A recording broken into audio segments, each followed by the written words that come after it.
All right. Hey, en fin de semaine, j'étais en show à Val-des-Sources dans une bâtisse qui avait l'air d'une église, mais c'était une bibliothèque, une salle de spectacle, un entrepôt puis une salle du conseil municipal. J'adore ça. Hey, c'était pas une grosse bâtisse, ils font juste tasser les rangées de livres et ils mettent des chaises sur le stage selon l'événement. Je me suis déjà senti plus rockstar que ça, mais j'ai été super bien accueilli. Puis en jasant avec le monde à la fin, ils m'ont demandé je venais d'où. Fait que là, j'ai dit Rive-Sud de Montréal. Puis là, il y a eu un petit débat. Il y en a qui étaient comme la Rive-Sud, c'est de la boîte. L'autre, ah non, moi, je viens de la Rive-Nord, c'est ça qui est le fun.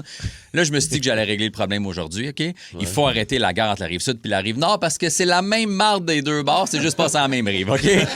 On est pareil, guys. Les douchebags du Centropolis, c'est les mêmes qu'au 10-30. Terrebonne, avec son bord de l'eau puis son cachet, c'est l'équivalent du vieux Chambly. Les quartiers riches de Lorraine puis Rosemère, c'est le même monde que Saint-Bruno puis Boucherville. Yeah. Bromont, c'est Saint-Sauveur, mais avec moins de restaurants. Saint-Jérôme, c'est l'équivalent de Sorel, puis dans les deux cas, ben, on est désolé. Il y a du positif puis du négatif des deux côtés. Ça arrive sud, on a le Récréoparc, qui est une plage artificielle familiale avec vue sur Montréal, parfaite pour te baigner tranquille à côté d'enfants qui pissent dans l'eau. La Rive-Nord, vous avez Oka puis le Beach Club, qui est l'endroit parfait pour filmer des vidéos malaisantes avec du monde pas de vocabulaire qui finissent sur TikTok, OK? Des deux côtés, il y a des spas puis des magasins. Ça Rive-Nord, vous aviez Illumi, qui maintenant est fermé, qui était l'attraction parfaite pour dire à Hydro-Québec, on n'a rien à chier de vos consignes, check-nous bien, laissez nos lumières allumées 24 heures sur 24. Et sur la Rive-Sud, t'as l'Electrium présenté par Hydro-Québec, qui est comme Illumi, c'est le diable, faudrait les faire fermer. On a aussi le musée du train, qui est une super bonne place pour faire une sieste quand t'es un animateur de camp de jour à bout des enfants qui écoutent Focal. Puis dans le milieu, t'as Montréal, une ville que j'aime beaucoup, une ville où j'ai déjà habité, une ville où le monde font comme, on sait même pas ce qu'il y a l'autre bord du pont, on n'a rien à chier de Longueuil. Une ville que j'ai habité sur, moi j'ai habité sur la rue Ontario, OK? Une belle rue, mais par section.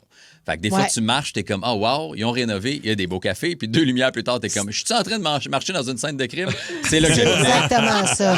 Souvent, j'allais en spectacle faire des shows dans le quartier latin, puis je repartais à pied chez nous, puis là, je croisais les madames qui gagnent leur vie à faire plaisir aux monsieur, puis ils étaient super fines. C'était tout le temps les mêmes, puis ils étaient comme, comment ça va, mec? Travaillais-tu à soir? Puis j'étais comme, ben oui, vous autres. Puis ils étaient comme, oui, quand tu travailles au travail. Puis à chaque fois, ils me disaient, pour 20$, on va te faire passer une Christie de belle soirée. Et moi, à chaque fois, j'étais comme, OK, mais c'est la dernière fois. C'est sûr qu'avec sa voix-là, j'ai arrêté aussi. Ouais, fait que je suis parti en banlieue parce que c'était trop cher à la ville. Là. Fait que je suis rendu un banlieusard, puis ça sonne négatif, mais ça dépend juste de ce que tu fais de ton temps. Moi, je trouve qu'il y a du bon puis du mauvais dans chaque secteur. Le truc, c'est d'exploiter le meilleur de chaque région.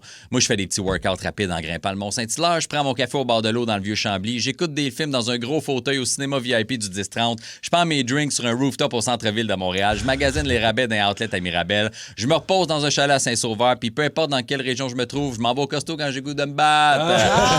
Fait qu'arrêtez de vous obstiner, on est tous pareils. Yes, sir! All right. Un bon résumé, ça. Le Boost. Pour rire avec nous en direct, branchez-vous à Énergie tous les matins dès 5h25.